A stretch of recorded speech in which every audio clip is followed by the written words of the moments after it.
4 लेन 6 लेन कौन बनाता है? आप बनाते हैं। और 4 लेन 6 लेन पे वसूली कौन करता है जीवन पर्यंत? वो धनाढ्य वर्ग करता है वसूली। वो वो टैक्स के नाम पे वो जीवन पर्यंत वसूली करते हैं। ऐसे समाचार हैं कि 1000 करोड़ के निर्माण पे 10-10, 20-20 हज़ार करोड़ रुपए की वसूली की जा रही है। उस वसूली में श्रमिक का भी हिस्सा होना चाहिए। जिन लोगों का श्रम लगा है उस सड़क के निर्माण में, उनका भी एक निश्चित और निर्धारित हिस्सा होना चाहिए। जब तक टोल टैक्स पे वसूली होती रहे, उस वसूली में भी उनका हिस्सा होना चाहिए। बौद्धिक संपदा की तरह आपकी शारीरिक संपदा में भी आपकी हिस्सेदारी होनी चाहिए।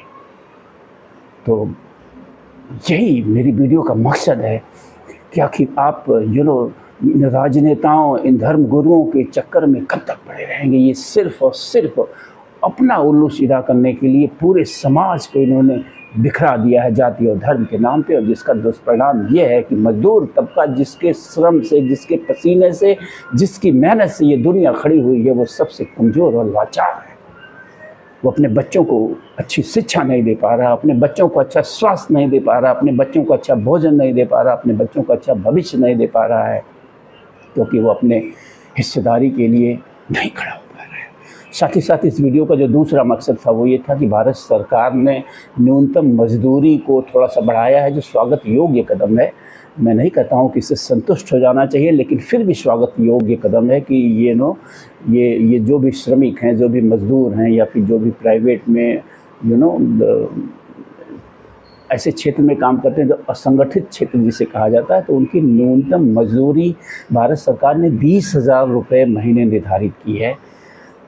और लेकिन आप देखिए, जागरूकता के नाम पे कहीं इसको लेके कोई जागरूकता नहीं है। सरकारों ने भी कोई इसका प्रचार प्रसार नहीं किया है कि लोग जागरूक हों। तो मैं आप सबको बताना चाहता हूं कि आप अगर किसी भी तरह का श्रम करते हो, मजदूरी करते हो, तो आवाज़ उठाइए। आप जहां कहीं भी कर रहे हैं कि 20,000 रुपया न्यूनतम मजदूरी आपको चाहिए।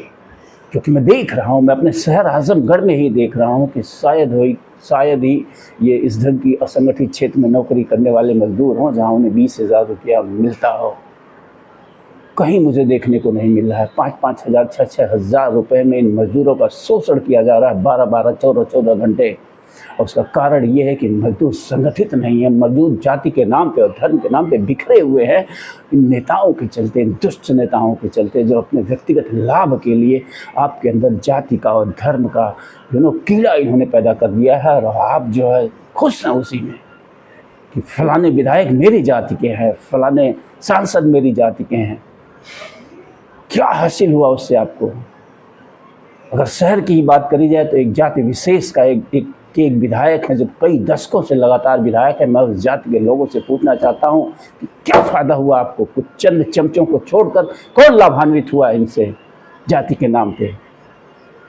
तो मेरा आह्वान यही रहेगा मजदूर वर्ग से, कहीं भी किसी तरह का श्रम करने वाले लोग जागरूक होइए कि भारत सरकार ने आपके लिए 20,000 रुपया न्यूनतम मजदूरी तय की है महीने की, और उस मजदूरी से कम पे काम मत करिए। एकजुटता दिखाइए। देखिए, सब लोग विवश होंगे आपको 20,000 रुपया महीना देने के लिए। जागिए, अपने हक के लिए जागिए। और बौद्धिक संपदा की तरह शारीरिक संपदा में भी आपकी आजीवन हिस्सेदारी हो, इस प्रश्न को भी आप उठाइए। मैं आप सबकी तरफ से एक पत्र लिखूंगा, प्रधानमंत्री को, राष्ट्रपति को, सबको मैं लिखने की कोशिश करूंगा।